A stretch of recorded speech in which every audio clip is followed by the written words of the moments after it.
एक घना जंगल था जिसमें एक ताकतवर और शानदार शेर बादशाह के नाम से मशहूर था।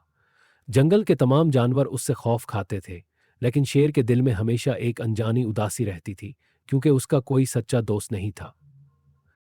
एक दिन एक छोटे कछुए चलबल से शेर की मुलाकात हुई। कछुआ बहुत चालाक और हाजिर जवाब था, लेकिन उसकी सुस्त रवैये की वजह से दूसरे जानवर उसे ज्यादा अहमियत नहीं देते थे। एक दिन जब शेर एक तालाब के किनारे आराम कर रहा था, कछुए ने हिम्मत करके उससे पूछा, बादशाह सलामत, आप हमेशा तन्हा क्यों रहते हैं? शेर ने हल्की सी हंसी ली और कहा, क्योंकि सब मुझसे डरते हैं, तुम्हें डर नहीं लगता? कछुए ने मुस्कुरा कर कहा, डर?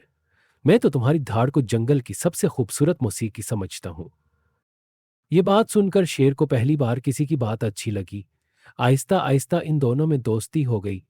शेर ताकतवर था, लेकिन जल्द गुस्सा कर जाता था, जबकि कछुआ सब्र वाला और समझदार था। वो शेर को मशवरे देता और शेर उसे अपनी पीठ पर बिठाकर पूरे जंगल की सैर करवाता।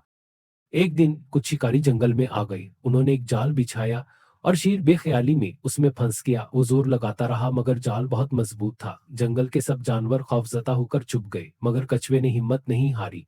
वो आहिस्ता आहिस्ता चलता हुआ जाल के पास पहुंचा और अपने नौकीले दांतों से उसे काटने लगा।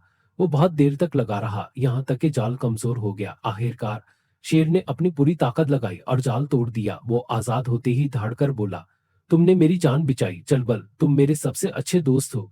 उस दिन के बाद जंगल में शेर और कछुए की दोस्ती मशहूर हो गई।